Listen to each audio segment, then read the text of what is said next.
everybody in Grip World. This is Napalm Jedd Johnson, and this is episode 56 of This Week in Grip. I'm fasting right now, brother, because I just got home last night from a trip, and my stomach is always messed up after these adventures, so I'm giving my gut a chance to calm the hell down. Holy cow.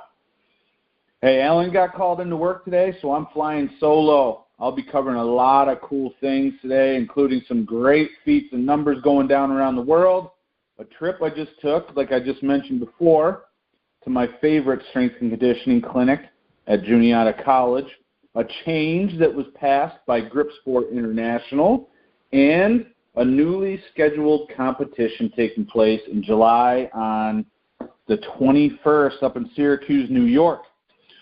So what I want to do right now, if you haven't already, is I want to ask you to make sure to subscribe to the channel and make sure you click the bell that is on the screen. This way, you will be notified every single time I put up a new video, and you can watch it right away. Also, please hit the thumbs up button. It helps out the sport of grip big time and can lead to this video being displayed in the suggested videos section of YouTube for future newcomers to the sport. Every little bit helps, and you know what the first rule of grip sport is, brother. The first rule of grip sport is you tell everyone about grip sport. And before I get into the meat and potatoes of the show, I want to remind you that if you want the absolute best information on how to train your grip, then there's no better place than thegripauthority.com. The Grip Authority website was launched in 2010, so it's already over 8 years old, and it's packed with info on just about every single type of grip training and feat of strength you can think of. Grippers are covered in extreme detail, as well as all forms of pinching, thick bar, the inch dumbbell, grip contest preparation, grip programming, steel bending, phone book tearing, and many other feats of strength. Our very own Alan Hynek has been a member since at least 2014, maybe even 2013, and pinch monsters like Jake Solani and Harry Talonen are both members as well. If you want to be the best you can be in grip sport, this is the site you need to be on, thegripauthority.com. Click the link in the description box below to join today for just $1. All right, like I said, we were going to cover some feats, so I went through and I grabbed some highlights from the month of June. And in no particular order, let's get started with Dustin McFarland. He is the shogun of grip, and you want to keep your eye on this guy. He is determined. He's bouncing back from cancer, and he likes to use the hashtag #FuckCancer, pardon my language, but I know how bad cancer is, how much it sucks, and this guy is not letting it get him down. He's a survivor, and he's killing the grippers. He just put up a video of the number 2.5 for 5 reps with a credit card set, so make sure you follow him. He's Shogun of Grip. Pat Mazels has put up a lot of videos recently. He specializes in sledgehammer levering. He's got all kinds of cool tools, including the pickaxe, and he put up some innovative lifts, stuff I've never seen before, some two-handed pickaxe lifts, got up to 21 pounds and maybe some change. So make sure to look at him. He has a lot of levering feats that he's put up recently.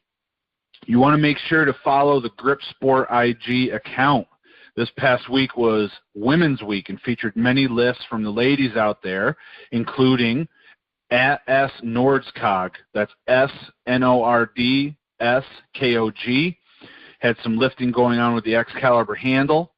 There were many other lifts that were shown from the women out there, and it's going to be great to see S. Nordskog and all the other women, hopefully all the other women that were featured this week, in the King Kong of Grip Challenge later on this year. I personally think that this year we could see the largest group of women competitors in the King Kong of Grip ever, as many new names are popping up on a regular basis, and they're just killing the grip stuff. It's fantastic to see. At Squeezes put up a bunch of big numbers recently, knocking down a bunch of leaderboard feats with his incredibly huge hands for his body weight. Lots of hub stuff. I think I saw 3 different variations of hub style lifting this week, so he could claw your ass. Jerome Bloom, I think he posted about a half dozen videos this week, and all of them were up around the leaderboard, the top of the leaderboards for the feats that he was working on, the implements that he was training on. I don't necessarily like to call these big leaderboard feats world records. Some people do. I don't generally do that. I try to save the term world record for lifts that are done in competition. That's just my personal preference. What do you think?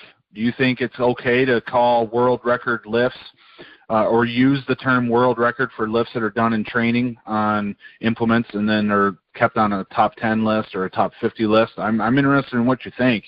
Go ahead and leave a comment below.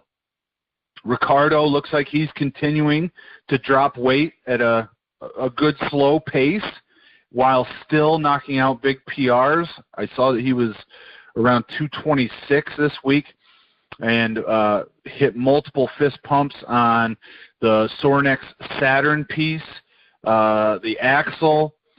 He even topped the leaderboard on the 5-inch bull ring this week. So he's seen improvement on multiple implements, which is always a good thing to see. My friend Big Joe Sullivan met up with Ryan Thomas. Both those guys are from the Syracuse, New York area, had a little grip together recently and put up some big numbers. Let me tell you something, guys. There is nothing better than having consistent training partners that you can work with. We've seen it across the board, even with the pickup artists down south. When they get together, big numbers start happening.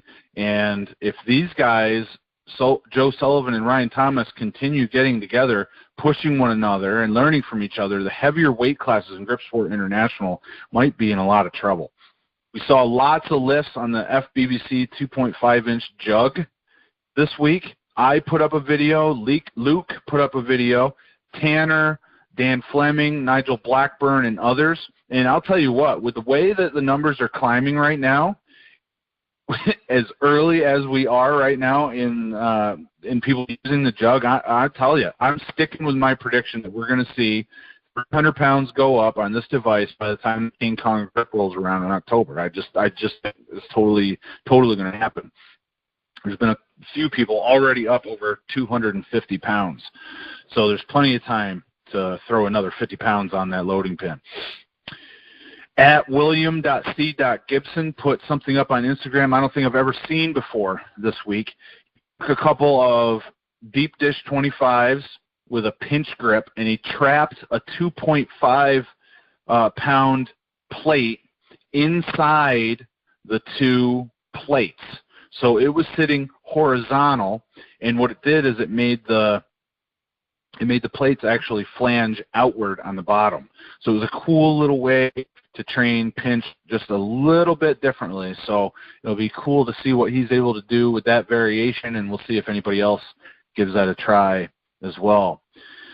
Brian Hunsaker put up a vid deadlifting about 575 when he was in the Czech Republic. That's good to see because he has been dealing with wrist injury for quite a while, all of this year, and I think it actually started last year, if I'm correct on that. So it's good to see him putting up the numbers. Didn't get to see what else he might have done this week, so hopefully the grip stuff is coming along well too. Saw a guy at Sir_Grips-a-lot put up a real nice PR of a red nail bend and credited my nail bending DVD. So that's fantastic. It wasn't under Iron Mind authentic rules because he used some suede wraps, but I'm telling you, yeah, that is a big accomplishment just to knock off your first red nail, and then now he can just work backwards going from his suede wraps down to Iron Mind pads. I'm sure it's just a matter of time until he's certified. So that'll be another guy that has completed the red nail certification after using the nail bending DVD or nail bending ebook. I lost count, well over two dozen certified red nail benders over the years. At Dali.Zhang has been enjoying the grind, posting lifts with the flask and other tools and loving every minute of it. He says he likes to keep things fun and change things up every once in a while and not just pick the implement up and set it down, but pick it up and carry it. So that's pretty cool. You know, in basketball, when you have big ups and you're able to dunk and rebound and basically jump through the roof of the gym. It's called playing above the rim. And in grip sport, I guess you'd say Becca Roberts plays above the record boards, as at Savage Gains 22 posted some clips of Becca working well above the top lift on the women's record for the FBBC Crusher this week. I hope that Becca also joins the fray when King Kong rolls around, because that's going to be something great to see. Some huge numbers on the horizon from her, no doubt about it. Edgen posted about his findings with the Napalm's Nightmare, saying, and I quote, 357 pounds on the 60-millimeter Napalm's Nightmare for a set of 5, a 2.5-pound PR. I'm currently at 185 kilograms on my Axle Max, and my new goal is to hit 200 kilograms by my birthday in mid-September. I think the NN is one of the best tools to increase my axle, especially with these handles that are 10 millimeters thicker. Those are 60-millimeter handles, so that's 10 millimeters thicker than the axle itself. Back to the quote, it took my axle from 175 to almost 190 in 4 months. So I'm confident I can give it a good run. I'm confident in you too, Clayman. All the best in your training on the Napalm's Nightmare and the axle. We'll all be watching you very closely. You want to look at JT Mack, John Matchnick, who accomplished a very rare feat over the last week or so, a hand-to-hand mid-air transfer of the blob. You don't see that very much. So good job to you, John. Anders Dalla posted a lift with a replica of the Arm Assassin Strength Shop double inch pinch. If you didn't see that yet, then check out Arm Assassin Strength Shop for the double inch pinch. And it kind of replicates block weightlifting, plate pinching, etc. on a loading pin style device. Check out at Mr.WidePinch. He put up a bunch of clips this week. Actually, not this week, but earlier this month. If I remember correctly, they were some feats that he went for after a competition that he was in. He only had a short time to try a few things, and he had to hit the road. But one of the things that he was able to knock off his to-do list was a double-inch dumbbell deadlift. So congratulations to Thomas Larson. Gotta love seeing the youngsters going after it with grip stuff. Check out at Dr._Indy_Jones and his youngster hitting the wrist roller. Keep it up, young fella. At Strong Arm Book, James Rodriguez has put up several clips over the last few weeks of great feats. Looks to be doing real well and back in the swing of things with his grip training since his car accident a few months back, which we're all happy to see. He even recently had a grip together with Jason Otto and Bob Sundin, where he was doing some holds for time with a 135 baby. Luke recently received an Anaconda device from at Jokabug. That's Jokabug, John Oka. And he put up some clips training on it, and from what I understand, Luke is also going to be the official distributor of the Anaconda device. So if you want one, hit him up at Arm Assassin Strength Shop. Here's a new guy that I don't think I've ever seen before, at Steel Caton 87. He won the Grip Games contest for the inch pinch that was taking place on the at Grip Sport IG account. So congratulations to you, man. Make sure you follow at Grip Sport IG, everybody, for the next challenge that will be coming up in a matter of time, I'm sure. I would say one of the most impressive feats that I've seen recently, especially during the month of June, took place after the North American Grip Sport Challenge this month, and it was Eric Rusain. I don't know when the season took place. He must have shot off to the side of the gym and done this, but he was able to do a pull-up on the double inch wrench. So if you know what the inch wrench is, that is the device that Luke makes where it's a circumference type of rotation. The straps that he has attached to the stick bar implement go around the outside circumference of the thick bar handle and attached to a loading pin, and what that causes is tremendous rotation action on that handle. So he designed one that's a double inch wrench where you have a two-handle device and straps are going out the outside circumference on the thumb side, pulling it out of your grip. And Eric attached this to the squat rack and did a pull-up. So that is extremely hard. It's an incredible feat. Dan Fleming also did an isometric hang, but I don't think he got a pull-up. But correct me if I'm wrong. And those are the highlights from June, everybody. Remember to use the hashtag #ThisWeekInGrip when you upload your videos. We're at an incredible total of 1,634. So you can pretty much say we're taking over the grip world. And again, I'd love to hear your thoughts on the term world record lift. Should that be used for training lifts and for record boards lifts, or should that be used only in competition? What is your take, brothers and sisters? Leave a comment here at YouTube below this video. Next thing I want to tell you about was the trip that I mentioned earlier to Juniata College. It was for the strength and conditioning clinic that they hold there. It's put on by Doug Smith and Nikki DeSantis and several other assistants they have on hand there. Luke made the trip this year. It was the first time that Luke went to the actual clinic. So it's kind of a two-part trip. On the Thursday night before the clinic, I always go to Bucknell University and hang out with Jerry Schreck, the head strength conditioning coach there, Cody Miller, Colleen Looney, and new addition to the team, intern Rayanne Sprinkle was there this year. So I always go down there every year. Luke has accompanied me there before, and it's always a good time. This year we were also accompanied by Joe Schoenlieber, who is, if I remember correctly, the head strength conditioning coach for Susquehanna University, which is another college that's right in this area. So did a whole bunch of sets on the reverse hyper that Jerry has. Got some really good work in, and I just mainly wanted to see what it compared to, or how it compared to my reverse hyper that I have. And I thought they were pretty comparable. Both of them feel really good. I think the pad is better on Jerry's. But what's interesting is I found that every time I got done with a set and sat up after all the pressure on my chest and stomach, it was feeling like I was having a heart attack or something every time I sat up. So I don't know what that was about.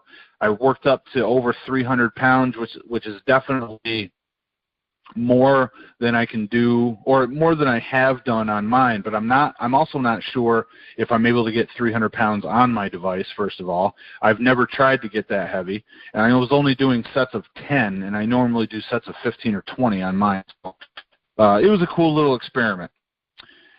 Also did a bunch of grip stuff, got a bunch of clips that I need to upload. Haven't had the time to do so yet.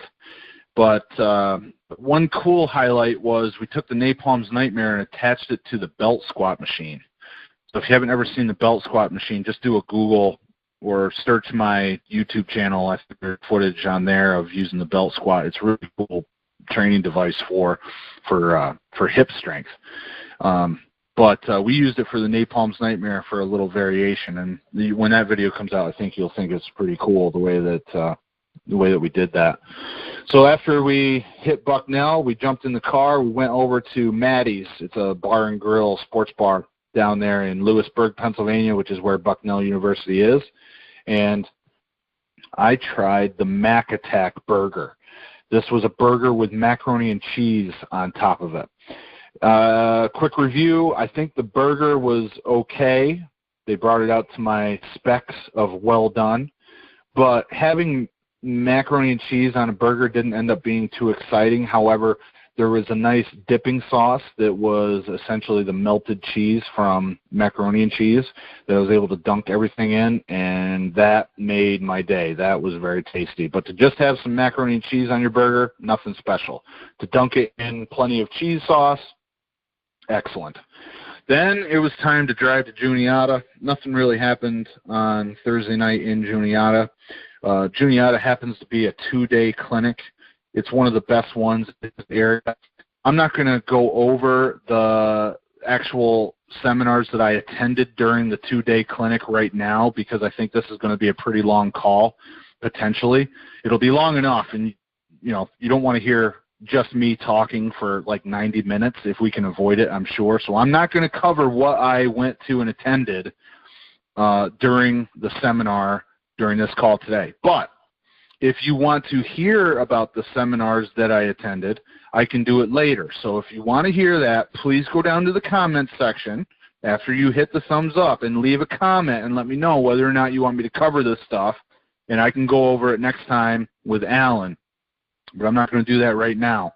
I will tell you that I did a hands-on presentation in the gym there, and it was on prevention and recovery from elbow pain. So we're talking things like tennis elbow, golfer's elbow, and other forearm pain.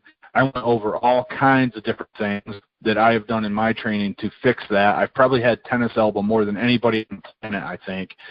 Also, when I first started out doing grip training and feats of strength, I had both tennis elbow and golfer's elbow, and I had it in both arms.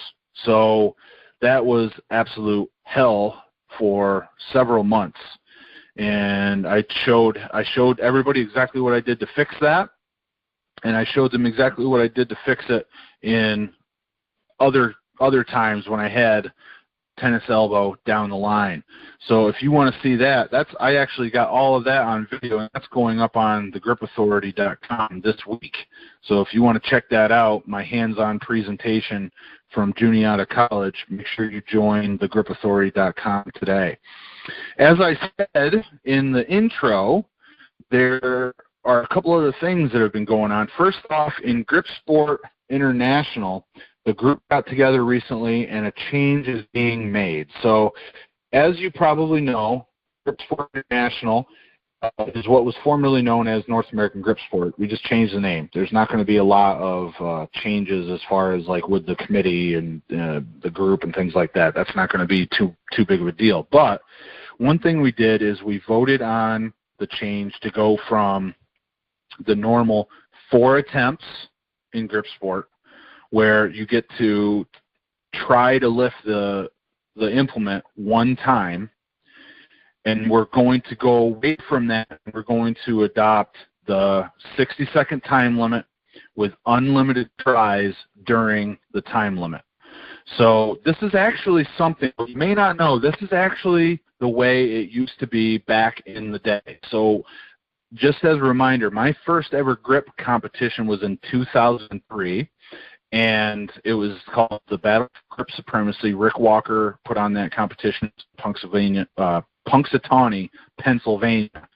And there was a time limit for your attempts back then. And you could take as many attempts as you wanted, and then you would go until you were able to get the lift that you were going for. If you didn't get it, then you were done. And that's how it's going to be going forward. So the promoter is going to have the option. They can run 4 attempts where you get 1 try per attempt, or you get unlimited attempts per your trip to the platform, and you have a 60-second time limit to get a good lift. And if you don't successfully lift the item inside that 60 seconds, then you're done. All right, so you're not going to get 4 attempts to go up there and eat up 60 seconds every single time. You got to get the lift done in that 60 seconds in order to get all your 4 attempts. So if you fail completely, then you don't get to go anymore. But both of those are going to be acceptable going forward, and they will all be logged on the same lists, the ones that we have right now. So I think that is the right way to go. Based on my experience at the Philadelphia competition that I did, the Ode Haugen Strength Classic, I think there were 3 people that missed and ended up coming back and getting the lift inside 60 seconds. For the most part, if people missed, they ended up failing completely. So I don't think it's going to be too big of a change as far as like we're not going to be, you're not going to see a big increase in successful lifts just because you get 60 seconds to try them. But what's cool is I think the biggest reason why this is important is sometimes you just don't get your grip right on an implement, especially in my personal experience, something like the hub or the stub or the moon tops. Sometimes you don't get your hands on there correctly the first time. Those one-handed lifts that require friction. Something like a two-hand pinch or a one-hand pinch or a gripper, most of the time you're able to get your perfect grip the first time. But on some of the other lifts, you just don't get your grip on there right, and I feel like some failures are because you don't get your grip on there, and especially with beginners where they're not quite sure what to do, that's what holds them back. So I think this is a way to go, but again, I'd like to hear your thoughts. It's already set in motion, but I'd like to hear your thoughts, so if you have an opinion or a thought on this, feel free to leave a comment below and let us know what you think. And then one thing that I wanted to mention, let's see, I've got information on this somewhere. Man, I saw a video clip of a guy, I want to say from Saudi Arabia, who weighs like 960 pounds, and I don't have the guy's name, unfortunately. I forgot to grab that. I don't know if anybody else saw this clip. But the dude supposedly weighs 960 pounds, and he, like, leans on a table and can hold, like, trucks back, holding a rope with just one hand. So I don't know how legit it was. It was pretty crazy, though, to see him not, be able to hold trucks back. Now, one thing that looks strange to me is being that he was, like, 6'4" and 960 pounds, man, I don't know if that was legit. That he didn't seem to weigh 960. The other thing was I almost question that was actually his full body inside, like, the whatever the clothing is that he was wearing. It almost looked like there could have been, like, some machinery or something like that, some mechanism that was inside of his clothing that would help him create more force. And then you never know anytime you see a strongman performer holding back a vehicle, you don't know if it's legit because they sometimes can, from what I'm told, grease the tires of the vehicle so that the tires don't actually get correct, like the real deal traction that they're supposed to. So they can't create that torque, and you're not holding the car back at its full potential. You're holding it back with greased tires. So this was just something that popped up on Facebook. I don't know how legit it is, and I don't have the guy's name right now. But it was just something that I thought was interesting, and it's grip related because he was holding these things back with like a rope. He was like holding the rope with his arm in almost like an arm wrestling position. So it looked pretty freaky. Another thing that's going to get freaky is July 21st, and it's the Syracuse Grip Sport competition that Luke and I will be holding in line with the WAL Nationals arm wrestling tournament. And I've got information on that I will share with you. It's going to be 4 events, and it's going to be pretty cool. Now, here's the thing. This contest that we're running is not going to be like a regular grip contest that you're used to going to, okay? It's going to be a little bit different.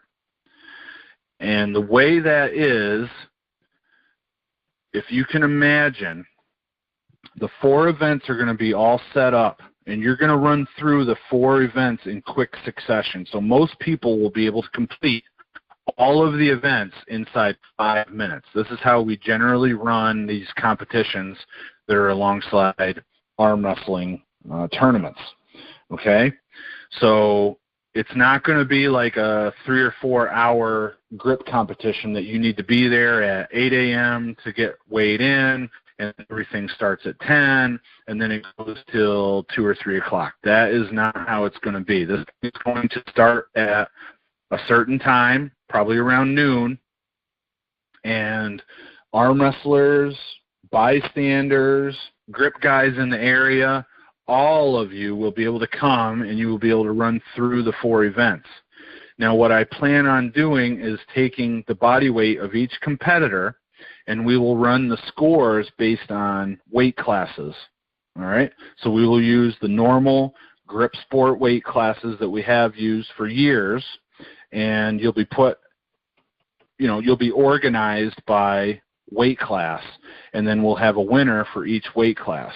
But ultimately, what I'm seeking is sanctioning through the Grip Sport International in order to be able to qualify the people who win the weight classes for nationals next year.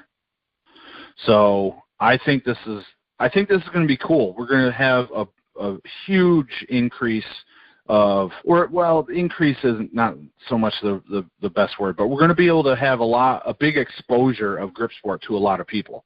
Let's put it that way. I think we've probably had about 100 people go through our grip challenges at these WAL events in Syracuse. So the potential's there to have another 50 people go through. Here's the events. Again, it's going to be the Northeastern United States Grip Challenge on the July 24th in Syracuse, New York. It's going to be going on at the Syracuse Nationals for the WAL. The location is the New York State Fairgrounds. It is at 581 State Fair Boulevard in Syracuse, New York. Here's the events. And the first 3 events, everybody, are going to be done on a crane scale. So you're not going for a max lift with the implements attached to a loading pin. What you're going to do is grab the implement, and it's going to be attached isometrically to a crane scale. And you're going to pull with all your might. You're going to go for the biggest number possible that you can get, and that's going to be your score. That's going to be your lift for that event. So the first lift will be the Napalm's Nightmare crane scale pull for max force. And we didn't decide what the implement size will be. Probably go with the 60 millimeters, 2 3/8 inches. So you'll get weighed in. You'll jump on the platform. We'll have the Napalm's Nightmare attached to the crane scale unit. You'll give a pull, and you'll get a score. Boom. Maybe it's 300 pounds. You'll get logged for 300 pounds. Next, Napalm's Nightmare handle comes off of there, and you'll be up for shallow inch pinch. So the shallow inch pinch will be directly to the crane scale unit, and you'll squeeze, pull, get your best number possible, and that's your score for shallow inch pinch. Next, boom, the shallow inch pinch, we take that off, we attach the inch wrench, which is 2 3/8 inches, and you'll get your best pull on that against the crane scale. And then you're done with the crane scale stuff. Now it's time for the pinch block hold for time. So I believe the last time we did pinch block hold for time, it was 30 pounds for the men, 20 pounds for the women and youth lifters. But we can iron all that out. Basically, you're going to grip the pinch block hold. You're going to lift it off the ground, and the second it breaks the ground, your time starts. The second either it leaves your hand or you set it down, the time stops, and that's your score for the lift. So we'll be tracking all 4 of these, and you'll get a score based on what you did, and that will put you in a ranking. And the way I think we're going to do it, I think the best way to do it is whoever leads in each weight class gets qualified for national competition at the North American Grip Sport Championship next year. So I've put up a video explaining basically what I just told everyone here at This Week in Grip. And I'm going to be submitting it for the committee at Grip Sport International. Going to be looking for sanctioning in the way that I just said. These lists will not be added to the top 100 list because it's not a one-to-one comparison on the crane scale compared to like actually a loading pin. But everybody's going to be using the same implements. Everybody's going to be scored the same way on the day of. So in my opinion, I think this is a good way to run a lot of people through a grip challenge, and they don't have to all be there at the same time, and they can still compare their lifts against other people who went on that day. So I'm excited. This is the most excited I've been about running one of these challenges. They're a lot of fun. I get to meet a lot of people. And I think with the fact that you qualify for the national championship is going to bring in more people, first off, and it's going to make the people that are actually there more excited about it. So look for more information on this. I will let everyone know as the discussion about sanctioning takes place and completes. And either way, even if we don't get sanctioning for it, for the qualifications for nationals, we're still going to be running this thing, so feel free to stop by. I know for a fact that none other than the big Hun himself, Brian Hunsacker, is going to be making the trip across country to compete in this challenge. He's going to bring an international competitor who I don't have the name right now. I'll get that for you as I go. I will let you know who that is. It's Africa's Strongest Man. I just don't have the name right yet, but I will get that for you here in a moment. And I know that Joe Sullivan is planning to come along, as well as hopefully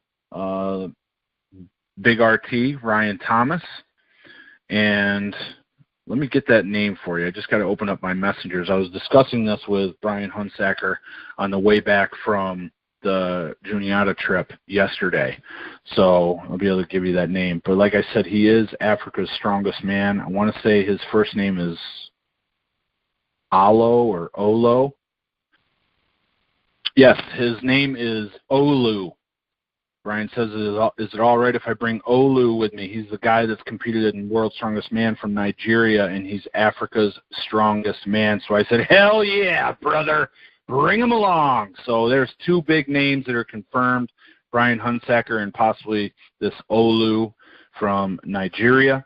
Joe Sullivan, Ryan Thomas, get your butts over there. Peter and John Nicholas, step right up.